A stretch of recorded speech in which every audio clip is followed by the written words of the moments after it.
అని కోరుతా ఉన్నాను అధ్యక్ష. మీ ద్వారా గౌరవ ముఖ్యమంత్రి గారిని అధ్యక్ష అక్కడక్కడ టీచర్లు తక్కువ ఉంటే విద్యా వాలంటీర్లను పెట్టాలని పెట్టుకున్నారు అధ్యక్ష. సంతోషం, పెట్టమని కోరుతున్నాం అధ్యక్ష. కానీ ఒక్క కొడంగల్లోనే ఎందుకు పెట్టాలి అధ్యక్ష? రాష్ట్రం అంతా పెట్టాలని కోరుతున్నాను అధ్యక్ష. ఎందుకంటే ఇంతకుముందు మాట్లాడుతూ గజ్వేల్లో చేసుకున్నారు, సిరిసిల్లలో చేసుకున్నారు అని అన్నారు కదా అధ్యక్ష. కోర్స్ నేనేమంటాను అధ్యక్ష, కొంచెం ప్రేమ ఉంటుంది, కాన్స్టిట్యున్సీ ఓట్లు వేసిన వాళ్ళ మీద ప్రేమ ఉంటుంది. కానీ ముఖ్యమంత్రి గారు ఒక్క కొడంగల్కే ముఖ్యమంత్రి గారు రాష్ట్రానికి, కాబట్టి రాష్ట్రంలో కూడా మొత్తం అమలు చేయాలని కోరుతా ఉన్నాను అధ్యక్ష. ఇంకా కేజీబీ ఒక నిమిషం మళ్ళీ షార్ట్గా కంప్లీట్ చేస్తానండి. కస్తూర్బా గురుకుల పాఠశాల అధ్యక్ష, వీటికి సంబంధించి గతంలో ఒక 283 స్కూల్స్లలో ఇంటర్మీడియట్ పెట్టాం అధ్యక్ష. మిగతావి ప్రపోజల్ పెట్టాం. వాటన్నింటిలో కూడా ఇంటర్మీడియట్ కంటిన్యూ చేస్తేనే బాగుంటుంది, వాటన్నిటిలో పర్మిషన్ తీసుకురమ్మని. ఎందుకంటే అందరు అమ్మాయిలే ఉంటారు కాబట్టి దయచేసి చూడమని కోరుతా ఉన్నాను. వీలైతే వీటన్నింటినీ కూడా డిగ్రీ చేస్తే బాగుంటుందని గతంలో ఒకటి ఆలోచించినాం అధ్యక్ష. ఎందుకంటే అమ్మాయిలు కాబట్టి అక్కడికి వచ్చినప్పుడు ఇంక అక్కడే జాయిన్ అవుతారు, అక్కడే ఉంటారు. డిగ్రీ వరకు చేస్తే బాగుంటుందని గతంలో కూడా డిస్కస్ చేస్తున్నాం. దయచేసి డిగ్రీగా అప్గ్రేడ్ చేయడానికి కూడా ప్రపోజల్ పెట్టమని కోరుతా ఉన్నాను అధ్యక్ష. ఇంతకుముందు మాట్లాడుతూ సాంబశివరావు గారు అన్నారు, ఇందులో పనిచేస్తున్న వాళ్ళకి శాలరీస్ తక్కువ ఉంటాయి, వాళ్ళకి కొంచెం ఇబ్బంది ఉంటుంది అని చెప్పినప్పుడు గతంలో 30% పెంచాం అధ్యక్ష. కానీ అది సరిపోదు అధ్యక్ష. వాళ్ళకి మినిమం టైం స్కేల్ ఇవ్వాలన్నారు. అప్పుడు ఫైల్ మూవ్ చేస్తున్నాం. ఆ రోజు ఫైల్ ఉంది అధ్యక్ష డిపార్ట్మెంట్లో, అది క్లియర్ చేస్తే వాళ్ళకి బాగుంటుంది అధ్యక్ష.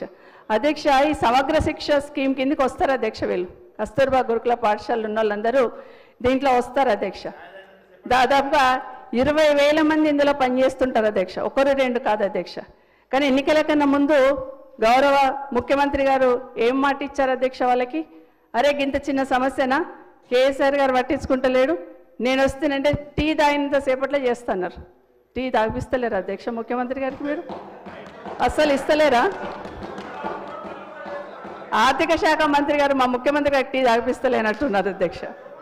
టీ తాగినంతసేపు చేస్తామన్నారు అధ్యక్ష. ఇంకొకటి కూడా అధ్యక్ష, ఈ ప్రభుత్వం మీద ఆశతోని తప్పకుండా చేస్తారని నమ్మకంతో ఒక 3 నెలలు వాళ్ళు ధర్నా చేశారు అధ్యక్ష.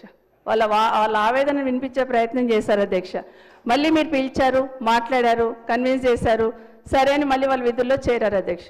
ఆ రోజు ఏం చెప్పారు అధ్యక్ష? మీరు 3 నెలలు ఏదైతే ధర్నా చేస్తారో దానికి సంబంధించిన జీతాలు ఇస్తాము అన్నారు. ఇవ్వండి అధ్యక్ష. ఇప్పటి వరకు వాళ్ళకి ఆ 3 నెలల జీతాలు ఆపేశారు అధ్యక్ష. అసలే తక్కువ జీతాలు అధ్యక్ష. పాపం వాళ్ళకి ఆ జీతాలు ఇవ్వమని మీ ద్వారా ప్రభుత్వాన్ని కోరుతా ఉన్నాను అధ్యక్ష. 3 నెలలు ఆపిన అధ్యక్ష. అదే కాకుండా అధ్యక్ష, మోడల్ స్కూల్ సంబంధించి మోడల్ స్కూల్ది పట్టించుకోలేదన్నట్టు మా సోదరులు మాట్లాడారు. సర్వీస్ గైడ్లైన్స్ ఆ రోజు ఫ్రేమ్ చేశాము కాబట్టి మొన్న ట్రాన్స్ఫర్స్లలో వాళ్ళు ఫిక్స్ అయి ఉన్నారు అధ్యక్ష. వాళ్ళు అడిగేది ఏంటంటే 0 పద్దు కింద, గవర్నమెంట్ పద్దు కింద జీతాలు ఇవ్వమని అడుగుతా ఉన్నారు. అది దయచేసి పరిశీలించాలని కోరుతా ఉన్నాను. వీటిని కూడా డిగ్రీ వరకు అప్గ్రేడ్ చేయాలని మీ ద్వారా కోరుతా ఉన్నాను అధ్యక్ష. మొన్న ట్రాన్స్ఫర్స్లలో మోడల్ స్కూళ్ళల్లో ఖాళీలు ఏర్పడ్డాయి. ఒక 17 మోడల్ స్కూల్స్లలో 0 టీచర్స్ అని చెప్పారు అధ్యక్ష. కాబట్టి వాటిని చూసుకోండి, ఇమీడియట్గా రిక్రూట్ చేయాలి.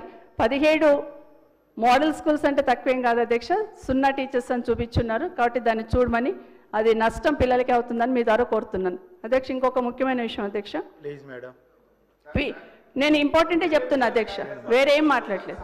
పిఎం శ్రీ కింద ఒక నిమిషం, పిఎం శ్రీ కింద గతంలో మనం స్కూల్స్ చేసుకుంటామని సెంట్రల్ గవర్నమెంట్కి పంపించాం అధ్యక్ష.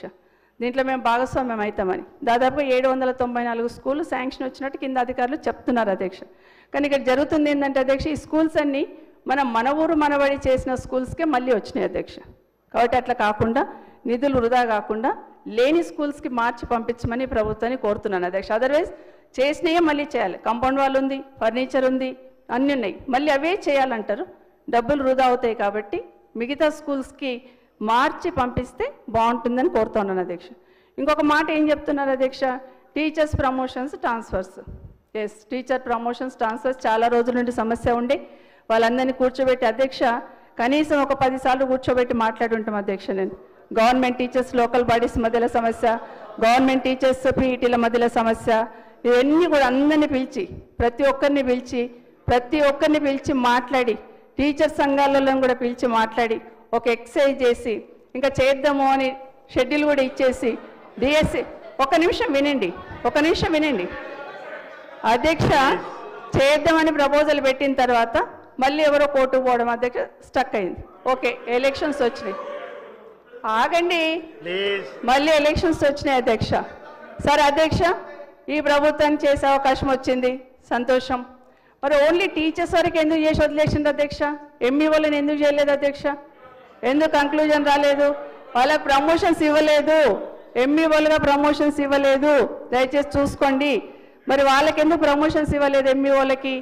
ఎందుకంటే లోకల్ బాడీస్ గవర్నమెంట్ టీచర్స్కి ఇబ్బంది ఉంది కాబట్టి ఎంఈఓలకు ప్రమోషన్స్ ఇవ్వలేదు. దాన్ని కూడా చూడమని కోరుతా ఉన్నాను అధ్యక్ష. ఇక డిఎస్సి గురించి అధ్యక్ష, డిఎస్సి ఏమన్నారు అధ్యక్ష? ఇది గౌరవ ముఖ్యమంత్రి గారు ఆ రోజు ట్వీట్ చేస్తున్నారు అధ్యక్ష, పిసిసి ప్రెసిడెంట్గా 25,000 పోస్టులు ఖాళీలు ఉన్నాయని. 25,000 పోస్టులు ఖాళీ ఉన్నాయన్నారు అధ్యక్ష. మీరే 25,000 పోస్టులు ఖాళీ ఉన్నాయన్నారు అధ్యక్ష. మరి ఎందుకు మీరు 11,000 రిక్రూట్మెంట్ చేస్తున్నారు? మిగతా ఎందుకు చేయలేదు? మిగతా ఖాళీలు ఎందుకు వదిలిపెట్టారు? బయట ఉన్నప్పుడు మాట్లాడినట్టు కాదు అధ్యక్ష. మీరు 25,000 పోస్టులు ఖాళీ ఉన్నాయన్నారు, రాగానే చేస్తామన్నారు కదండి. శ్రీధర్ బాబు చెప్పండి వాళ్ళకి.